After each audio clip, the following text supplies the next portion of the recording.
Sir, Nagabharana sir ಕಡೆಯಿಂದ start ಮಾಡಿದರೆ ಸ್ವಲ್ಪ ಬೆಟರ್ ಫೀಲ್ ಆಗ್ತಿತ್ತು ಒಂಥರ.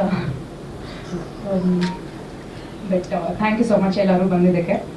ಫೀಮೇಲ್ ಓರಿಯೆಂಟೆಡ್ ಅನ್ನೋದಕ್ಕಿಂತ ಬಹುಶಃ ಅಂದರೆ ಒಂದು ಕಾಸ್ಗೋಸ್ಕರ ಮಾಡ್ತಿರೋದ್ರಿಂದ it is I should appreciate ನೀವು ಈ ಥರದೊಂದು ಸಬ್ಜೆಕ್ಟ್ನ ಪ್ರೊಡಕ್ಷನಲ್ಲಿ ತೊಗೊಂಡು ಫಸ್ಟ್ ಆಫ್ ಆಲ್ ಮಾಡ್ತಿರೋದು. ಆ್ಯಂಡ್ ನೀವು ಇದನ್ನ ಈ ಥರದೊಂದು ಕಥೆ ಮಾಡ್ಕೊಡೋದು ನಮ್ಮ ಡೈರೆಕ್ಟರ್ ಪವನ್ ಭಟ್.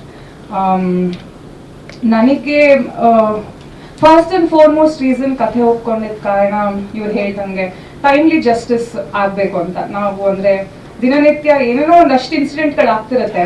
ಅಂದರೆ ಸಾಮಾನ್ಯ ಇನ್ಸಿಡೆಂಟ್ಗಳಲ್ಲೇ ಕೂಡ ನಾವು ನಮಗೆ ಸಮಯಕ್ಕೆ ತಕ್ಕಂತೆ ಆ ಸಮಯಕ್ಕೆ ಕರೆಕ್ಟಾಗಿ ನಮ್ಗೆ ಏನೋ ಒಂದು ಸಿಗ್ಲಿಲ್ಲ ಅಂತಂದಾಗ ಎಷ್ಟು ಕೊರಗ್ತೀವಿ, ಬೇಜಾರಾಗತ್ತೆ, ಹತಾಶೆ ಆಗುತ್ತೆ. ಬಟ್ ಈ ಥರದ ಒಂದು ಸೆನ್ಸಿಟಿವ್ ವಿಷಯಗಳನ್ನ ನಮಗೆ ಅದರಲ್ಲಿ ಕರೆಕ್ಟ್ ಆದ ಟೈಮ್ಗೆ ನ್ಯಾಯ ಸಿಗ್ಲಿಲ್ಲ ಅನ್ನೋದು ಒಬ್ಬ ಹೆಣ್ಣಾಗಿ ಇವಾಗಿಂದು ಹಿಂದೆನೂ ಅಷ್ಟೇ ಇವತ್ತು ನೋಡ್ತಾ ಇದ್ದೀವಿ. ಈ ಕಾರಣ ಈ ಸಿನಿಮಾ ಮಾಡ್ತಿರೋದನ್ನು ಮುಂದಕ್ಕೆ ಈ ಥರದ ಇನ್ಸಿಡೆಂಟ್ಗಳು ಆಗದೆ ಇರಲಿ, ಸಂಭವಿಸದೇ ಇರಲಿ ಅಂತ. ಸೊ ಈ ತರದ್ದು ನಾವು ವಾತಾವರಣದಲ್ಲಿದ್ದಾಗ ಒಬ್ಬ ಮಹಿಳೆಯಾಗಿ ನನಗೂ ಕೂಡ ನಿಮ್ಮೆಲ್ಲರ ಈ ಸಾಕಷ್ಟು ಜನ ಮಹಿಳೆಯರು ಕೂತಿದ್ದೀರಾ, ಐ ಥಿಂಕ್ ಎಲ್ಲರೂ V share the same thought. ಬರೀ ಹೆಣ್ಮಕ್ಳು ಅಂತ ಅಲ್ಲ, ಇಲ್ಲಿ ಗಂಡಸರಿಗೆ ನಿಮ್ಗೆ ಹೆಂಡತಿಯರಾಗ್ಲಿ, ಅಕ್ಕ ತಂಗಿಯರಾಗ್ಲಿ, ಮಕ್ಕಳು, ಹೆಣ್ಮಕ್ಳು ಇರೋರು ಎಲ್ಲರೂ V share the same thought. First of all ಈ ತರದ ಇನ್ಸಿಡೆಂಟ್ಗಳು ಆಗ್ಬಾರ್ದು, ಆದ್ರೂ ಅದಕ್ಕೆ ನಮ್ಗೆ ಟೈಮ್ ಕರೆಕ್ಟಾಗಿ ನ್ಯಾಯ ಸಿಗ್ಬೇಕು ಅನ್ನೋ ಒಂದು ಬೇಸಿಕ್ ಥಾಟ್ ನನಗೆ I want to be a part of the film.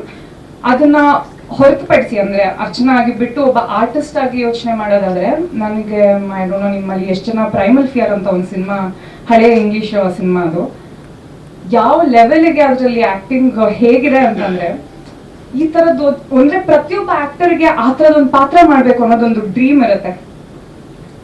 I think ನನಗೆ ಕನ್ನಡದ ಮಟ್ಟದಲ್ಲಿ ಯುದ್ಧಕಾಂಡದಲ್ಲಿ ಆ ಥರದ ಒಂದು ಅವಕಾಶ ಸಿಕ್ಕಿದೆ. ಹೇಗೆ ಅನ್ನೋದನ್ನ ನೀವು ಸಿನಿಮಾದಲ್ಲಿ ನೋಡಿದ್ರೆ ನಿಮ್ಗೆ ಗೊತ್ತಾಗುತ್ತೆ. ಅಂದ್ರೆ ಇಟ್ ಇಸ್ ಸಿಮಿಲರ್ ಲೈನ್ ಅಥವಾ ಕ್ಲೋಸ್ ಟು ದಟ್ ಲೈನ್ ಅಂತ ಹೇಳ್ಬೋದಲ್ಲ. ನೀವು ನೋಡಿದಿರಲ್ಲ ಸಿನಿಮಾ? ನೀವು ನೋಡಿದಿರ? ಓಕೆ, ನೋಡಿಲ್ಲ, ನೀವು ನೋಡ್ಬೇಕು ಆಕ್ಚುಲಿ. ಸೊ ನನಗೆ ಆಕ್ಟರ್ ಪಾಯಿಂಟ್ ಆಫ್ ವ್ಯೂ ಇಂದ ನನಗೆ ಅದು ಬಹಳ ಸ್ಯಾಟಿಸ್ಫೈ ಮಾಡ್ತು. ಅಂದ್ರೆ ವೈ ನಾಟ್ ಆ ಥರದ್ದು ನಾವು ಡ್ರೀಮ್ ರೋಲ್ ಅಂತ ಹುಡುಕ್ತಿರ್ತೀವಿ, ಅದಕ್ಕೆ ಹತ್ರವಾಗಿ ಈ ಪಾತ್ರ ಇದ್ದಾಗ definitely I wanted to be a part of it. ಯಾವ ಇನ್ಸಿಡೆಂಟು? ಸೊ ಸಾರಿ, ನನ್ನ ಕ್ಯಾರೆಕ್ಟರ್ ನಿವೇದಿತಾ ಅಂತ, ಒಬ್ಬ ಸಾಮಾನ್ಯ ಮಹಿಳೆ. ಹೀಗೆ ದಿನನಿತ್ಯ ಆಕೆಯ ದಿನಚರಿ ಆಗುವಾಗ ಅವಳ ಲೈಫಲ್ಲಿ ಒಂದು ಅನಿರೀಕ್ಷಿತವಾಗಿ ಒಂದು ಘಟನೆ ನಡೆಯುತ್ತೆ, ಆಗ್ಬಾರ್ದೇ ಇರುವಂಥದ್ದು. ಸೊ ಅದಾದಾಗ ಅವಳ ಲೈಫಲ್ಲಿ ಆಗುವಂಥ ಗ್ರಾಫ್ ಚೇಂಜ್, ಏರುಪೇರುಗಳು ಏನಾಗುತ್ತೆ, ಅದರಿಂದ ಸಿನಿಮಾ ಒಂದು ಬೇರೆ ಅಂದ್ರೆ that is the main crux of the film. ಅದಾದ ನಂತರ ಜಸ್ಟಿಸ್ ಸಿಗದೇ ಇರೋ ಕಾರಣ ಕಾನೂನನ್ನ ತನ್ನ ಕೈಗೆ ತಗೊಳ್ತಾರೆ. ಅದರಿಂದ ನೆಕ್ಸ್ಟ್ ಏನಾಗುತ್ತೆ, ಇವಾಗ ಆಕೆನ ವಿಕ್ಟಿಮ್ ಅಥವಾ ಕ್ರಿಮಿನಲ್ ಅನ್ನೋದು ಪ್ರಾಬಬ್ಲಿ ಅಲ್ಲ, ಅದು